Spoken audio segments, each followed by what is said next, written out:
네, 안녕하세요. 오늘은 아파트 하자 체크 두 번째 시간 공정별 체크 사항에 대해서 알려드리도록 하겠습니다. 첫 번째 보고 계시는 사진은 도배 하자 체크 사진이에요. 이렇게 보시면 이쪽에 도배랑 도배 만나는 부분에 이렇게 벌어짐이 있죠. 그리고 이쪽 오른쪽에 보시는 것처럼 도배가 찢어졌는데 다시 붙인 부분입니다. 이 부분 같은 경우에는 도배라고 알 수가 있어요. 그래서 공정명에 명확하게 이렇게 도배 이렇게 쓰셔야 됩니다. 그래야지 도배 공정 작업자가 와서 바로 작업을 할 수 있습니다. 그래서 위치는 212동 102로 안방, 방문, 우측, 벽면 이렇게 위치도 명확하게 표현해 주셔야 됩니다. 그리고 내용이 도배가 벌어졌는지 찢어졌는지 울었는지를 써주시면 됩니다. 그래서 두 번째 사진 보시면 이렇게 천정 부분에 천정지가 오염된 거, 뭐 이렇게 찢어진 거, 그리고 우측 보시는 사진처럼 이렇게 찢어졌는데 그대로 마감이 되어 있는 거, 이런 거 다 하자이기 때문에 이렇게 공정명부터 위치 내용을 써주시면 됩니다. 그리고 지금 보고 계시는 사진은 마루 하자예요. 이렇게 보면 마루에 본드가 묻어 있죠. 그리고 우측 상단 보시면 이렇게 이제 까짐이나 찍힘 같은 게 있습니다. 이런 건 당연히 공정명에 마루 이렇게 쓰시고요. 그리고 위치명에 108동 1405의 안방 화장대 앞 바닥 이렇게 써주셔야 돼요. 내용으로 뭐 마루에 오염, 찍힘, 스크래치 이렇게 써주시면 됩니다. 그리고 타일이에요. 여기는 안방 발코니나 뭐 주방 발코니가 되겠죠. 그리고 우측에 보시는 사진은 아트홀 부분입니다. 그래서 공정명은 타일이에요. 그리고 106동 1202로 안방 발코니 바닥 이 부분 말하는 겁니다. 그래서 이런 거는 매지가 탈락됐거나 파손됐거나 깨지거나 이런 하자 체크를 하시면 됩니다. 그리고 오른쪽 사진 보시면 이제 아트홀이에요. 아트홀은 매지가 없죠. 그런데 이렇게 모퉁이 부분에 깨진 경우가 있어요. 아니면 이 콘센트를 설치하면서 파손된 부분이 있습니다. 이런 거를 타일로 공정명을 타일로 쓰셔서 위치 내용 쓰시면 됩니다. 그런데 이 아트홀의 요 전기 코드나 이런 통신 기구 같은 경우에는 전기나 통신으로 쓰셔야 돼요. 타일로 쓰시면 안 됩니다. 그래서 타일은 순수 타일만, 그리고 타일에 관련된 매지 같은 거 이렇게 쓰시면 됩니다. 그리고 지금 보고 계시는 사진은 화장실인데 이게 화장실 부분에 이렇게 욕조랑 요 만나는 부분에 매지가 빠졌죠. 그래서 이런 거.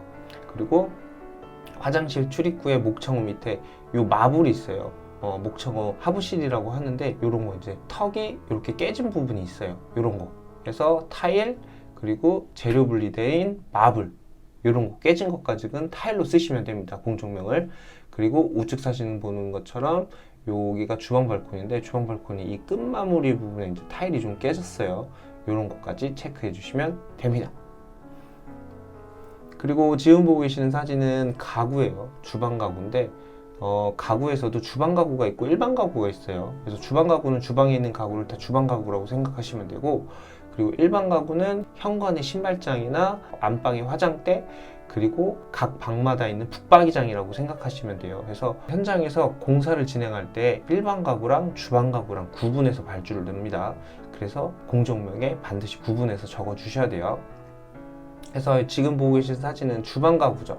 주방에 있는 가구니까. 그래서 공정명에 주방 가구라고 쓰시고, 이 주방 가구는 당연히 주방인데 벽인지 문틀 옆인지를 명확하게 써주시고, 이 부분이 스크래치인지 틈인지 코킹 누락인지를 써주시면 돼요. 그래서 가구 같은 경우에는 코킹은 가구가 조색 코킹으로 마감을 짓습니다. 그래서 왼쪽에 있는 사진은 식기세척기 앞에 에이프런이 탈락이 됐죠. 그래서 이런 거 하자.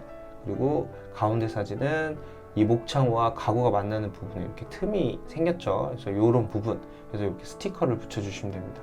그래서 우측에 있는 거는 타일과 주방 상부장에 이렇게 틈이 있어요. 그럼 코킹을 써야겠죠. 이런 것도 주방 가구로 놓으시면 됩니다. 근데 여기서 앞에 보시면 스티커가 이렇게 붙여져 있죠. 이 스티커는 도배에는 붙이지 마세요.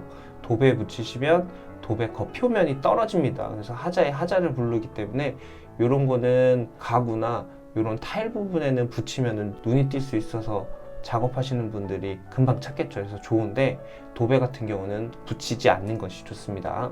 그래서 가장 좋은 방법은 포스트잇에다가 글씨를 써서 이렇게 붙여놓는 게 가장 좋아요. 이런 스티커 때문에 하자가 안 발생하도록 그렇게 하시면 됩니다.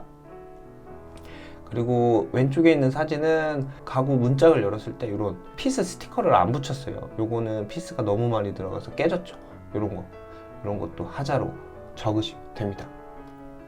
그리고 지금 보고 계시는 거는 발코니 쪽이에요. 네, 보시면 이런 도장 같은 경우에는 도장 공사로 적으시면 됩니다. 그래서 도장 부분, 발코니나 화장실에 있는 코킹은 다 도장 거예요. 그래서 여기 보시면 PL 창호가 이렇게 있고 코킹을 했죠. 근데 코킹이 칠한 상태, 그러니까 외부 코킹은 다 요즘에 유성 코킹으로 써요. 그래서 기름기가 있기 때문에 도장이 먹질 않습니다. 이 코킹에 도장이 묻어서 다 껍데기가 벗겨지는 거예요.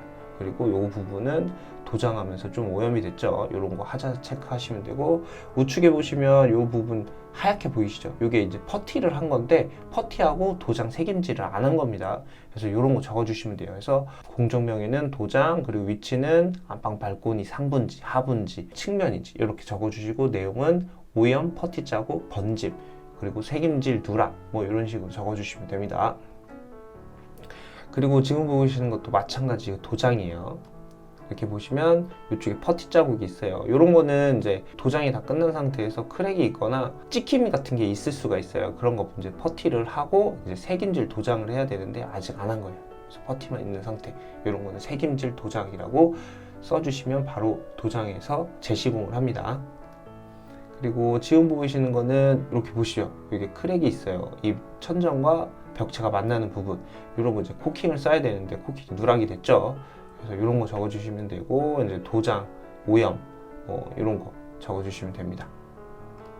그리고 마지막으로 실별 해당 공정명을 정리한 표예요. 그래서 보시면 침실 1, 안방이죠. 안방, 그리고 침실 2, 침실 3 같은 경우는 공정명이 도배마루, PL창호, 목창호 이렇게 들어갑니다. 수장에는 걸레바지, 몰딩, 벽면이나 천정에 있는 석고보드 이렇게 들어갑니다.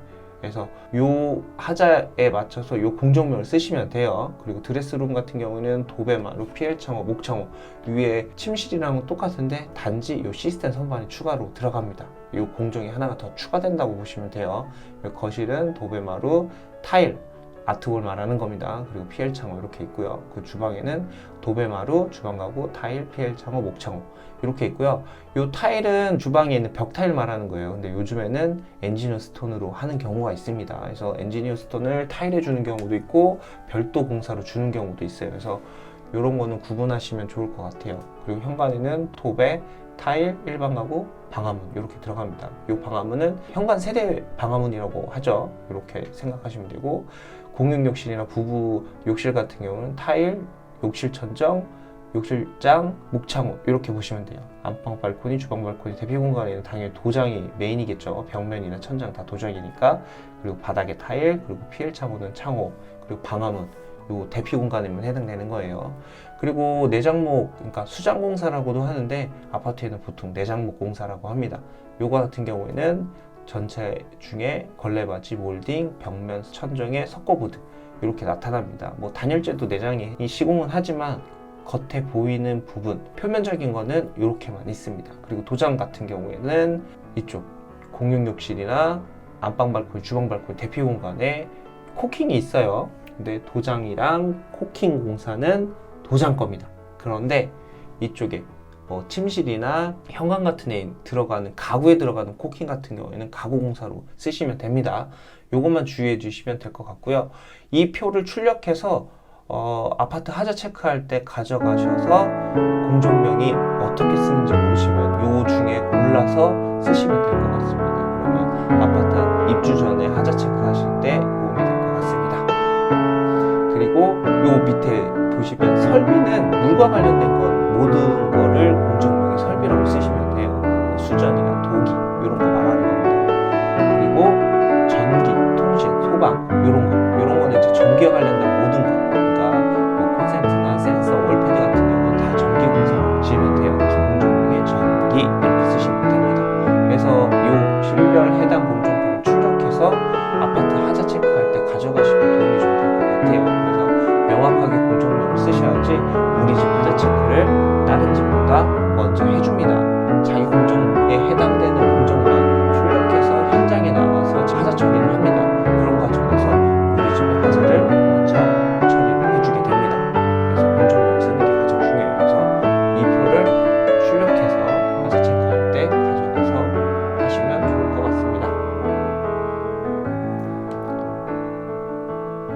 네, 이상입니다.